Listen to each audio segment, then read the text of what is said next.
Now then, I want to return to what I was doing in Ramadan.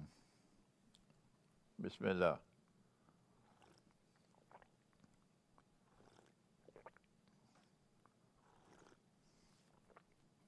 Every day in Ramadan, blessed Ramadan, my daughter would set up the equipment and I'll give a talk.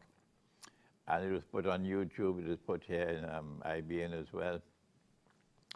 And I began to teach an introduction to Islamic eschatology.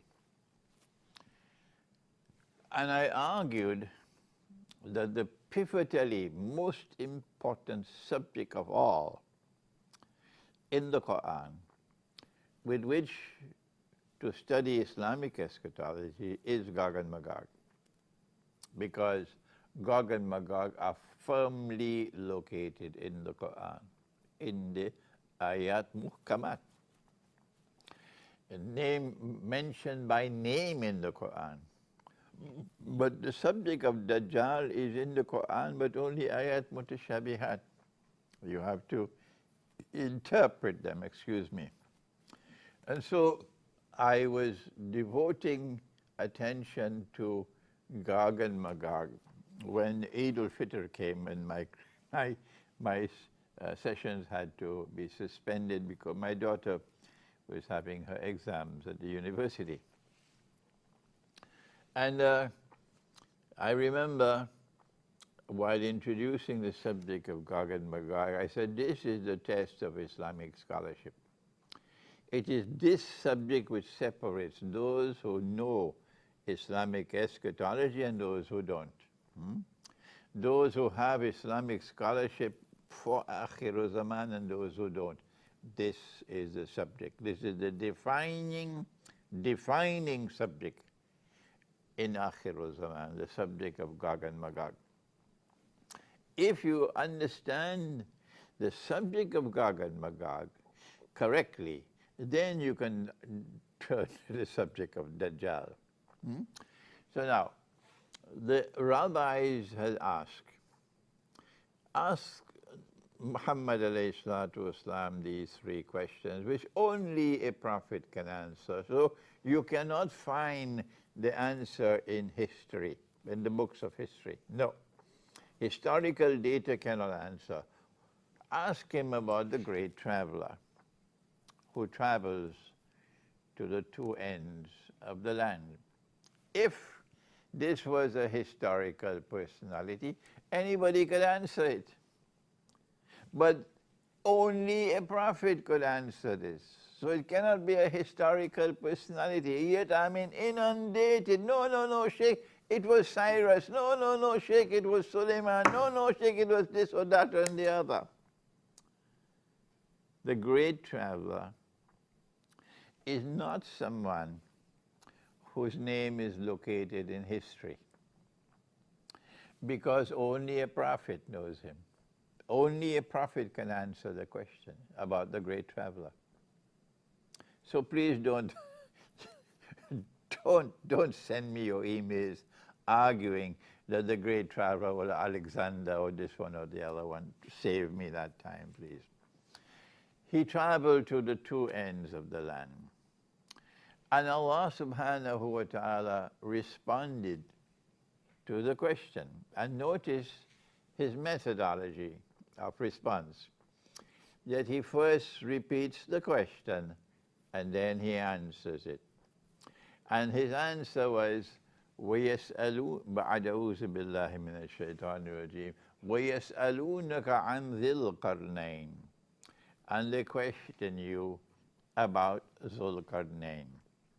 Now then, here is the first major test of scholarship. What is Dzulqarnain? Not who is Dzulqarnain. Qarn means a horn. But Qarn can also mean a generation, a people, an epoch, an era. Which one is it? Proper scholarship is that you go to the Quran for the answer. Let the Quran answer it. If the Quran does not answer it, then you can go to the Prophet ﷺ. This is proper scholarship. So let us go to the Quran. This is what I did in Ramadan. I'm teaching you how to study. Does the Quran ever use the word qarn to mean a horn? No. The Quran uses the word qarn many times, but never uses the word qarn to mean a horn. And so that is bogus scholarship, which says that Dzulqarnain is someone with two horns.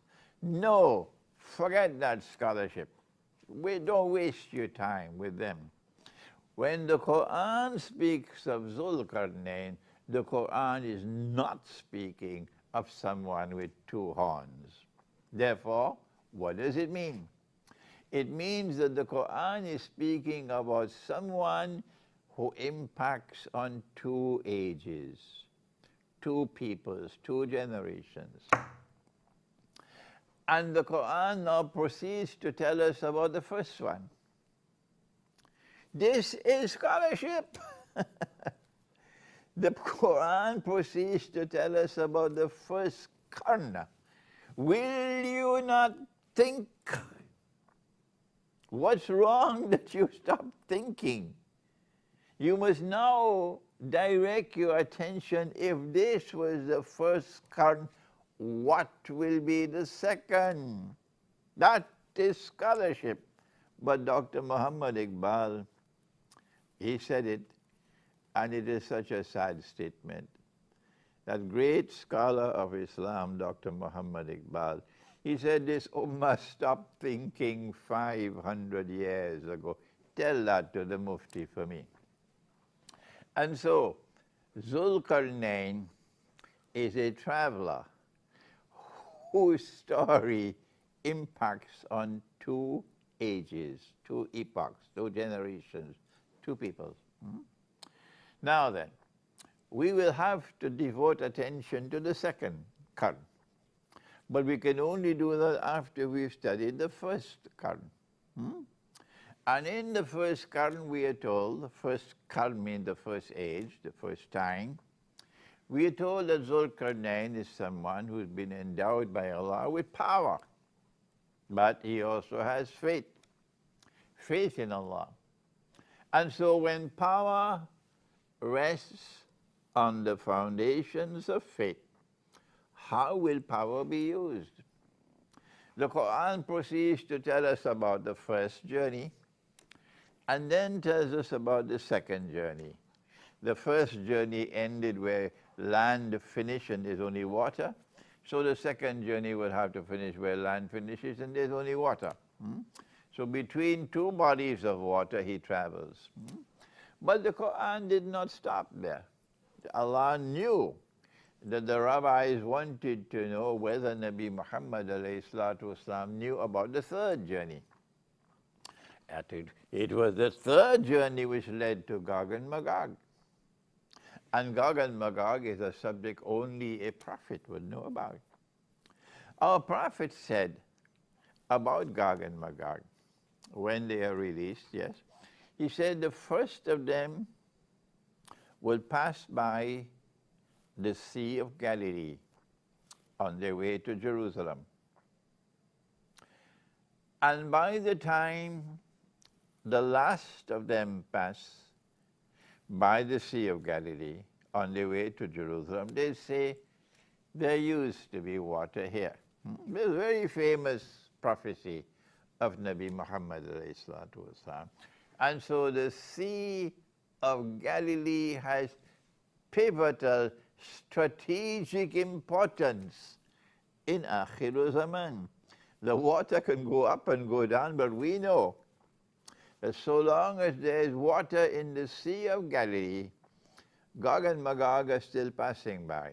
But this hadith gives us two things to hold on to.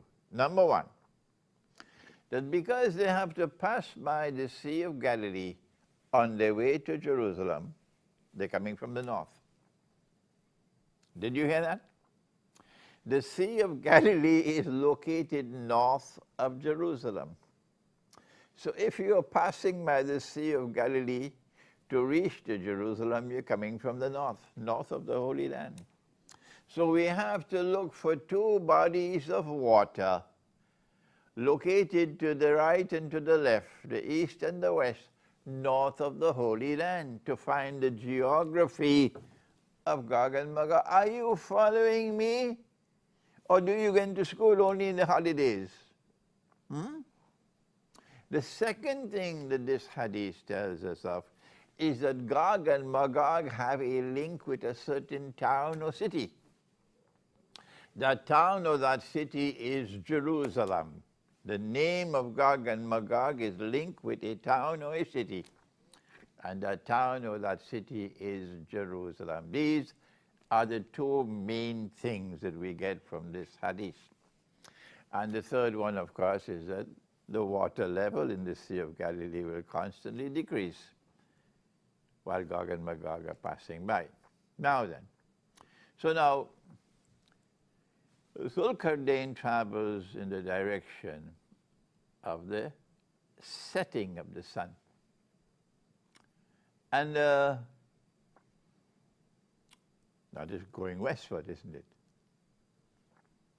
And he comes to a body of water, can't go any further. And that body of water is Ainun Hamia, dark and murky.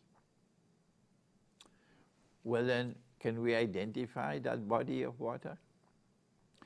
For you and I, it's so simple. For Ibn Kathir, it was so simple.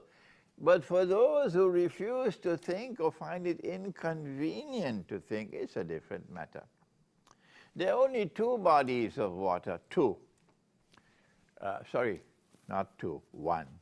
Only one body of water north of the Holy Land. The Mediterranean Sea is not north of the Holy Land. The Mediterranean Sea is bordering the Holy Land. The water laps on the Holy Land. That's the Mediterranean Sea, so to the west of the Holy Land. So to the north of the Holy Land, there's only one body of water. It's called the Black Sea. And the reason why it is called the Black Sea is because there's so much algae, I don't know how you pronounce that word, in the water that visibility is very, very shallow. That's why it said dark and murky. Ainun Hamia. And so it is very easy for us, not for them, for us. It is very easy for us to recognize the geography of what we're talking about. So Dzulqarnain has traveled in the direction of the Black Sea. And there, at the direction of the Black Sea, the story begins of Gog and Magog, of Dzulqarnain. It begins there, at the Black Sea. And there he comes across a people, and Allah asks him, did Allah speak to Alexander? Did Allah speak to Cyrus? Did Allah speak to Tom, Dick, and Harry? Allah spoke to him and asked him, how are you going to treat these people? Why don't you think before you rush to judgment that Dzulqarnain is Alexander, and Dzulqarnain is Cyrus, and Dzulqarnain is Suleiman, and this and that and the other? Why don't you think? Allah is speaking to him. And Allah asks him, how are you going to treat these people? His response was, those who are wicked, those who are oppressors, those who are unjust, those who commit acts of zulm, I will punish them. And when they return to you, you will punish them as well. But those who are people of faith and who are righteous in conduct, I will treat them nicely and I will reward them. This is his response. And so now, we know about the first karn. The first karn is that when power manifests itself on the foundations of faith, in the region of the Black Sea, power will be used to punish the oppressor, to punish those who are unjust, those who are wicked. And power will be used to reward those who have faith and who are righteous in conduct. Treat them nicely. This is the first Qarn, and this is the region of the Black Sea. And we know that Crimea commands the Black Sea. Whoever commands Crimea, controls Crimea, commands the Black Sea. And this is why for centuries, from the time of Genghis Khan, centuries there have been power rivalry for control of Crimea, the peninsula of Crimea. The last major war before the 2 world wars that was fought in the world was the Crimean War. I have about 3 books on the Crimean War in my library at home. Yeah. And I've read on the Crimean War. So Crimea has a strategic role to play in respect of the manifestation of power in the region of the Black Sea. So when the second of the 2 Qarns is to occur, what will the world see? Are you listening? When the second of the 2 Qarns is to occur, power will once again manifest itself in the region of the Black Sea, where Crimea commands the Black Sea. And that power will rest on the foundations of faith. And that power will be used to resist and to punish the oppressor. And power will be used to punish those who are unjust and wicked in their conduct. And power will be used to reward those who have faith and who are righteous in conduct. That is the second Qarn. I should not have to do your thinking for you.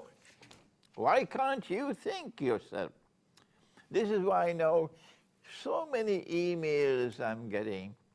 People ask, Sheikh, is it permissible for us to perform salat standing 3 feet apart from each other? And my answer is, why don't you think? Do I have to do your thinking for you? Can't you think for yourself? Something so elementary like that? Sheikh, but all the muftis give that fatwa. Forget the muftis. Allah gave you a capacity to think. Won't you think? Tomorrow Allah will take me away from this world. So you should not be depending on me to do all your thinking for you. No. What kind of students I have who don't think? So don't send, Sheikh this, Sheikh that, when you can answer the question yourself. And so now we know that when power manifested itself on the first journey, it manifested itself in the region of the Black Sea. Now then, listen carefully. Are you listening? In the first Qarn, when power rested on the foundations of faith and it manifested itself in the region of the Black Sea, what did power do after that? Are you listening in Moscow? Answer, power moved in east direction, in the direction of east. Power went east, and therefore power would not go down this way to Washington and to Bonn and to Paris and London or this way, not to the west. Power will move east from the Black Sea. That is the destiny waiting.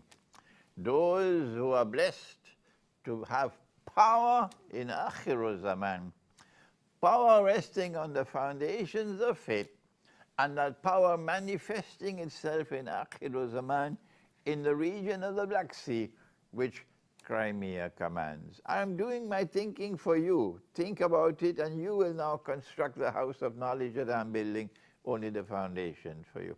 That power will have to move east, not west.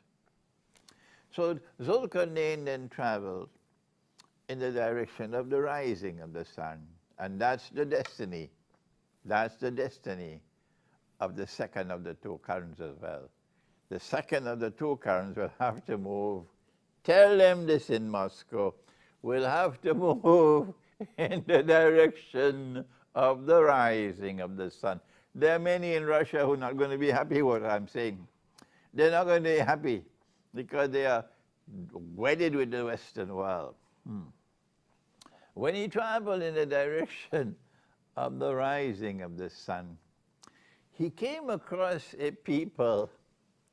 Listen to the Quran. I have studied this ayah, I don't know how, 20, 25 years now.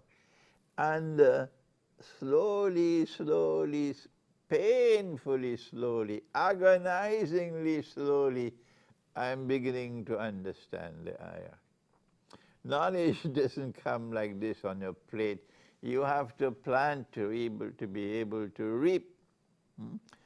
Allah says about the people he met at the rising of the sun when he reached the Caspian Sea now. That was the Black Sea on this side, there's the Caspian Sea on that side. There's Azerbaijan, there's Iran, there's Georgia, there's Russia. All these are littoral states of the Caspian Sea. لم نجعل لهم من دونها سترة. These are just a few words. And we did not provide for them as a sitr, a covering, other than what was provided. I have always felt that this meant that they were living a primitive way of life. But now I realize that, no, I have to revise that and refine it. So I have to now connect the East with the West. Power in the second of the two currents will have to travel in the direction of the rising of the sun. But there is another rising of the sun, of the Dajjal. And that is, the sun will rise from the west. And my opinion, and you don't have to accept my opinion, of course, my critics never accept, is that that's modern Western civilization, the sun rising from the west. And so power in the second of the two currents will have to travel in the direction of the rising of the sun, which is east, rather than this bogus rising, false sunrise in the west. This false sunrise in the west offers to mankind a very sophisticated way of life. Well, that rising of the sun on the east, لَمْ نَجْعَلْ لَهُمْ مِنْ دُونِهَا سِتْرًا, indicates a people of life, people living in that part of the world who lived the natural way of life. The natural way of life, not the sophisticated way of life of modern Western civilization. This is the first time in 25 years that I'm offering this view. I never did it before. Because knowledge, alhamdulillah, constantly grows. And so in the second of the two currents, power will travel in the direction of the rising of the sun, which is the sun rising from the east, not rising from the west. And so power will be moving in the direction of a people who still live the natural way of life, rather than the sophisticated way of life of those whose sun rise from the west. This is modern Western civilization. That's the destiny if they're listening to me in Moscow. And then Dzulqarnain had the good sense to allow these people to continue to live the natural way of life, rather than to transform them into what I call the blue jeans, Jamaat. Excuse me, let me take some water.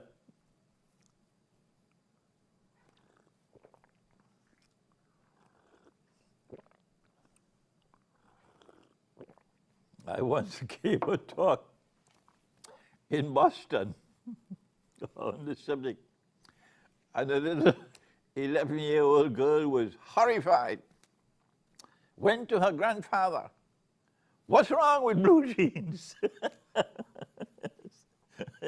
This was 20-something years ago. So I call them the blue jeans, Jamaat. The one global society we're talking about, the one global society. The one global society will be a global society which will depart from the natural way of life. لَمْ نَجْعَلْ لَهُمْ مِن دُونِهَا سِتْرًا. The natural way of life. And the blue jeans, Jamaat, will be those who will be absorbed in the sophisticated way of life which comes from those whose sun is rising from the west. And then Dzulqarnain traveled, having left them, having had the wisdom to allow these people to live the natural way of life rather than the sophisticated way. He then traveled in the third direction. And that third direction took him to a pass between the mountain ranges. This is the Caucasus Mountains.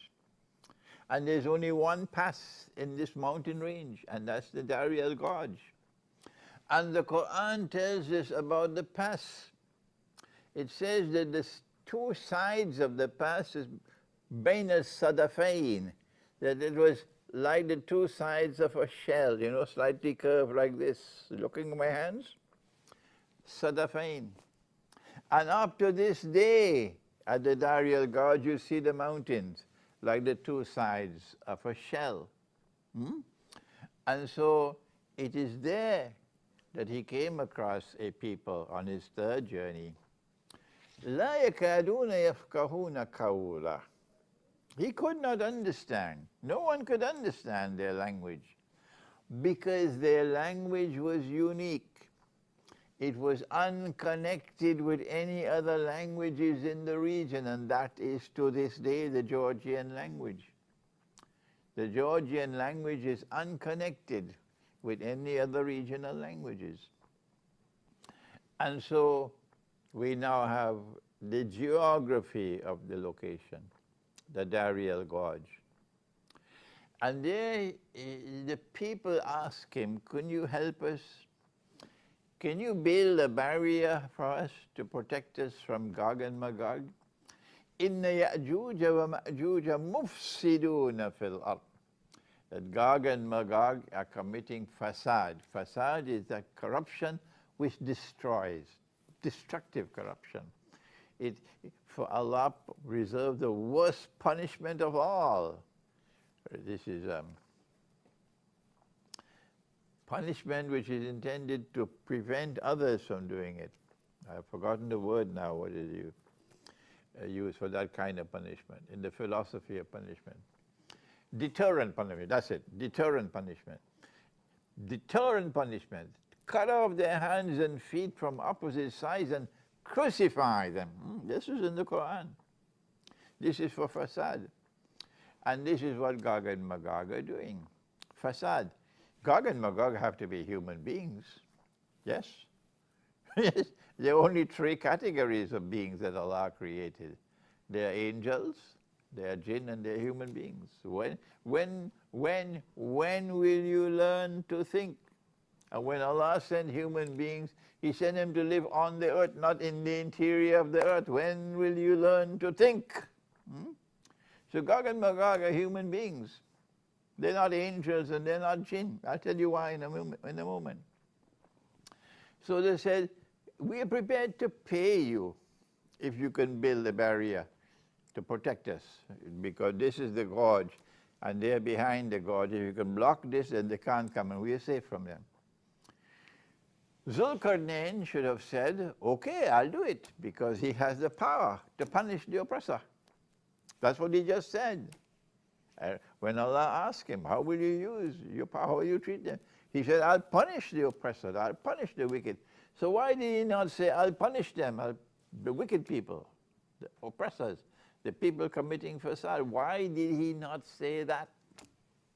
Answer, because Allah says about Gog and Magog, I have created creatures of mine so powerful that none but I can destroy them. None but I can fight with them.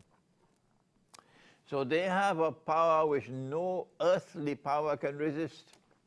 They are indestructible in the worldly sense of the word. Only Allah can destroy them. That is Gog and Magog. So he said, I will build a barrier, meaning he cannot destroy them. He said, bring me blocks of iron. And therefore, you need iron ore. And you need a furnace to melt the iron, to make blocks of iron. And this is what the Quran speaks of. And therefore, look in the region of Dar Gorge, and do you see lots of iron ore? Up to this day, it is filled with iron ore. That's the geography of the region. And so they brought the iron ore, they built a furnace, they made the blocks of iron, smelted it, and then he built the barrier to block the passage, the path. And when he blocked it, he then coated it with copper, molten copper. And neither could Gog and Magog penetrate, nor could they scale it. Had they been jinn, they could fly over it. They could pass through the wall if they're jinn. So they can't be jinn, they have to be human beings. And angels don't commit fasad, so they have to be human beings. And human beings don't live in the interior of the earth. They live on the earth. وَلَكُمْ فِي الْأَرْضِ مُسْتَقَرٌّ وَمَتَاعٌ إِلَىٰ حِينٍ. So now, Gog and Magog are contained behind the barrier. And then Dzulqarnain says, هَذَا رَحْمَةٌ مِّن رَبِّي فَإِذَا جَاءَ وَعْدُ رَبِّ جَعَلَهُ دَكَّاءَ وَكَانَ وَعْدُ رَبِّ حَقًّا. That this is a wall constructed by Allah's mercy. But when that warning of Allah comes to pass, He will destroy the barrier, and Gog and Magog will be released. This is the first current. When the barrier is released, then a people are going to be released into the world. Are you listening? When the barrier is broken down by Allah, a people are going to be released into the world who will have a power that none can resist. So they'll be able to take control of the world. But they will be a people who will use power to oppress, use power in a way which is wicked and unjust. And so there'll be fasad all over the world when these people are released. Now then, will you think, I have a minute left. We live today in an age where there is corruption all over the world.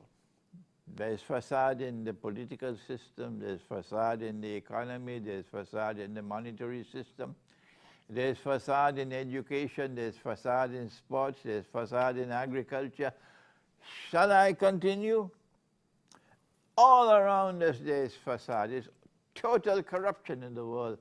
And Allah says in the Quran, He sent this Quran to explain all things. Where is the explanation other than Gog and Magog? They don't want to think, so leave them. But you and I would think and recognize that barrier was brought down already. Gog and Magog was already released. And when we come back next week, inshallah, we go to the second part of the Quran where Allah deals with Gog and Magog.